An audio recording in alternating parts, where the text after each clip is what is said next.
할렐루야! 만왕의 왕, 만주의 주, 이 땅을 곧 그분의 위엄과 영광으로 다스리실 하나님께 모든 영광과 존귀를 올려드립니다. 주님의 오심을 기다리고 각자의 옷을 그리스도의 보혈로 매일같이 깨끗이 빨아 옷을 희게 하신 분들은 복이 있습니다. 그리고 최후의 승리가 있습니다. 그 최후의 승리를 앞두고 우리가 해야 할 일은 무엇이 있겠습니까? 각자가 맡은 바 소명이 있을 테고 말씀하여 주시는 부분이 조금씩 다를 수 있겠지만 하나의 공통된 점이 있다면 바로 마지막까지 구원받을 수 있는 모든 이들을 포기하지 않으시는 하나님의 마음일 것입니다. 그것은 그리고 놀랍게도 그리고 감사하게도 7년 대환란이 진행되는 과정 가운데서도 하나님께서 기다리시는 영혼들이 있다는 것을 보게 되었습니다. 말씀 한 구절을 나누고 싶습니다. 계시록 6장 9절에서 11절 말씀.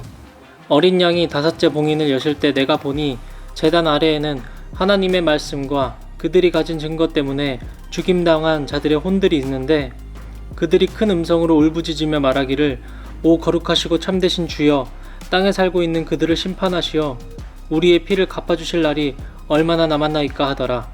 그러자 그들 각자에게 긴 흰옷을 주시면서 그들의 동료 종과 형제도 그들처럼 죽임을 당하여 그 수가 가득 채워질 때까지 잠시만 더 쉬라고 말씀하시더라. 예수께서 5번째 임봉을 떼실 때 일어나는 일들입니다.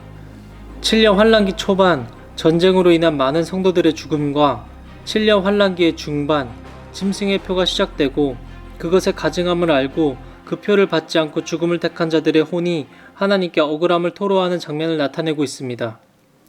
휴거 성도의 들림은 분명 많은 잠들어 있던 교회들이 깨어날 수 있는 가장 큰 증거가 될 것이며 그것을 통해 요한계시록의 많은 부분들이 열리고 풀리게 될 것입니다. 사실은 지금도 상당히 많은 부분들이 풀어져 그것을 분별하고 주님을 기다리고 있는 분들이 많이 있는 것도 사실입니다. 뒤늦게 깨어난 교회들의 큰 회개가 있을 것이고 그 교회는 전쟁과 기근 그리고 짐승의 표를 통과하게 될 것입니다. 계시록 14장 13절 말씀. 또 내가 하늘에서 난 음성을 들었는데 나에게 말씀하시기를 기록하라. 이제부터 주 안에서 죽는 자들은 복이 있도다. 성령께서 말씀하시니라. 이는 실로 그들은 자기들의 수고를 그치고 쉴 것이요 그들의 행위가 그들을 따를 것임이라고 하시니라. 우리의 눈앞에 있는 죽음은 실로 우리에게 두려움을 줄 것입니다. 특히 자녀가 있는 분들은 저들에게 얼마나 큰 걸림이 될까요?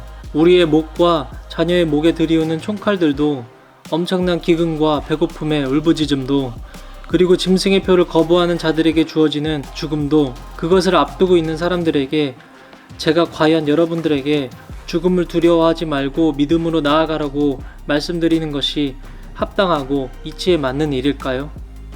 제가 남겨진다면 제 스스로 그렇게 당당하게 고백할 수 있을까요? 솔직히 말씀드린다면 저는 알 수 없습니다. 그리고 저는 절대 그러한 세상에 남겨지고 싶지도 않습니다. 그럼에도 불구하고 이렇게 상당히 무거운 마음으로 이 복음을 전하려는 이유는 주님께서는 끝까지 여러분들을 포기하지 않으신다는 사실을 꼭 전해야 하기 때문일 것입니다. 기록하라. 이제부터 주 안에서 죽는 자들은 복이 있도다. 성령께서 말씀하시니라. 이는 실로 그들은 자기들의 수고를 그치고 쉴 것이요 그들의 행위가 그들을 따를 것임이라. 지금은 심판의 기한이 분명하게 정해져 있는 마지막 때입니다. 여러분 앞에 정확한 시간표가 있습니다. 그것이 5년이 남았는지 3년이 남았는지 정확하게 분별하지 못하실 수도 있겠습니다.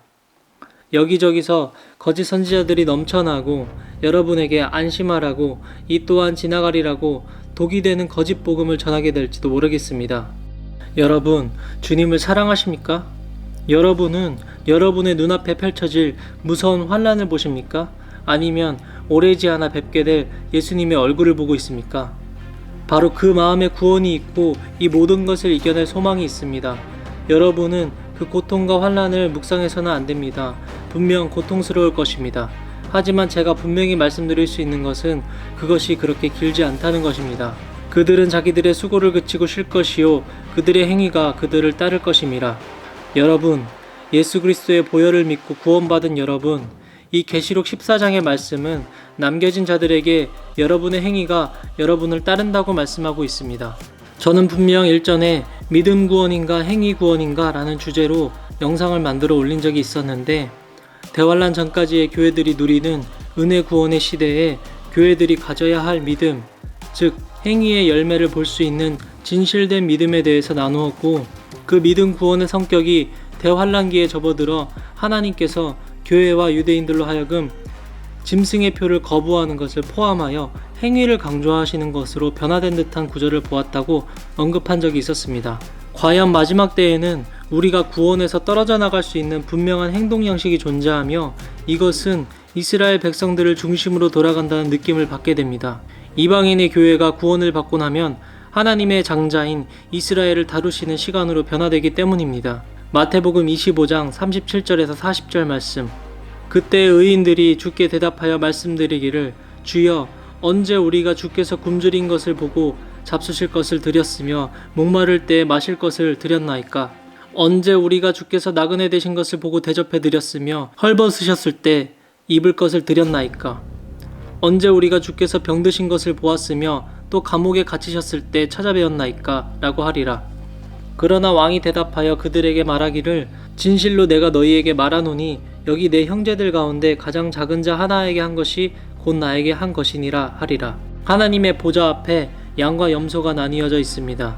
그리고 하나님께서는 말씀을 통해 양은 양이 된 이유와 염소는 염소가 된 이유를 이 마태복음 25장 37절부터 설명해 주고 있습니다.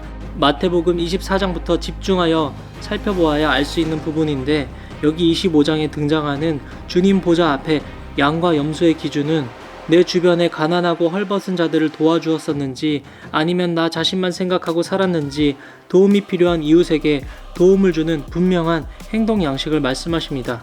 이것이 오늘날 교회의 구원의 조건이 아니라는 것은 분별하실 수 있는 분들이라면 깨달으실 것입니다. 우리는 분명 우리 주변에 가난하고 헐벗은 자들을 외면해서는 안 될 것입니다.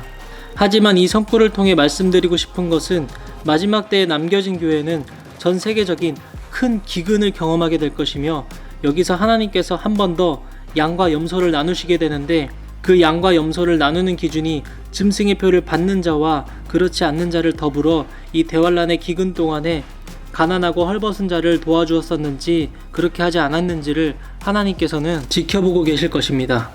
마지막 때를 깨달은 이스라엘의 큰 회개운동과 더불어 대환란의 끝자락 또 한 번의 휴거가 있을 때 살아남은 이방인 교회의 휴거도 있을 것이라고 생각됩니다.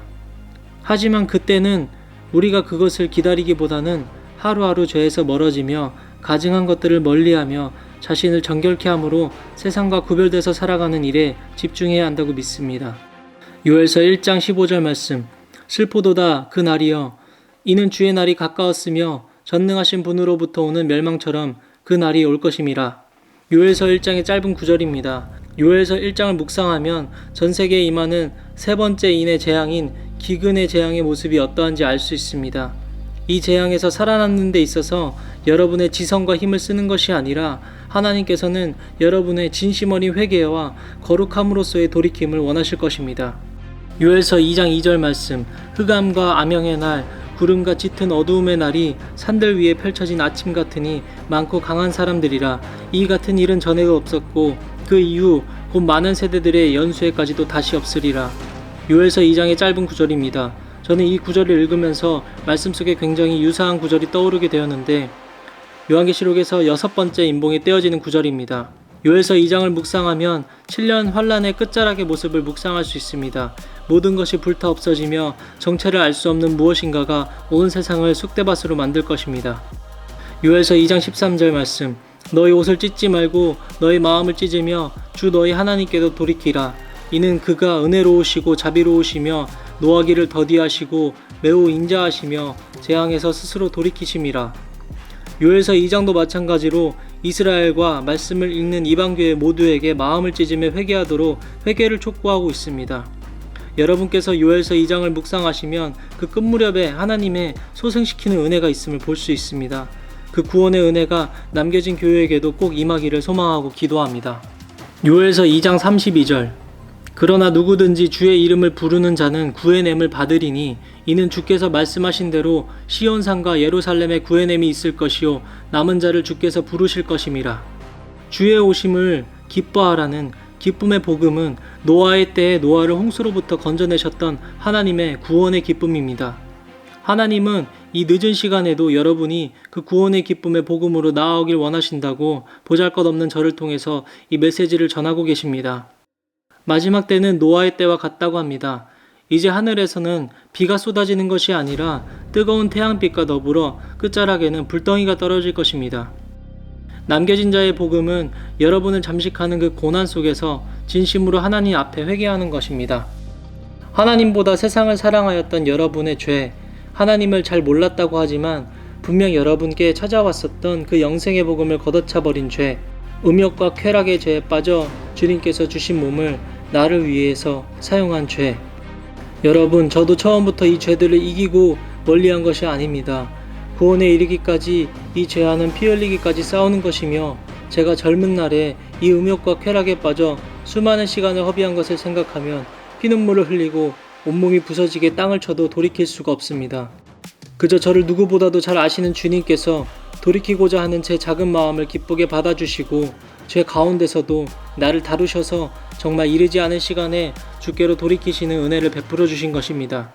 저 역시나 이 악한 세상에서 죄와 등지고 살아가는 일들은 현재 진행형입니다. 정리하고자 합니다. 남겨진 자의 복음은 죄와 벗하며 살아온 여러분의 지난 날들을 참회하고 돌이키는 진정한 회개를 의미합니다. 그리고 짐승의 표를 거부하는 것과 대환란의 기근 동안 여러분의 형제를 내 몸과 같이 돕는 아주 중요하고 특별한 행동 양식이 필요합니다. 이것은 거룩한 구별됨입니다. 이 메시지를 남기는 이유는 이 세상 끝날까지 우리를 포기하지 않는 하나님이 예수 그리스도의 십자가의 피를 믿는 누구에게나 주시는 영생의 기쁨보다 더 귀한 것은 존재하지 않기 때문입니다. 이 메시지가 아직 깨어나지 못한 여러분들의 눈을 뜨게 하는 복음이 되기를 간절히 소망합니다. 감사합니다.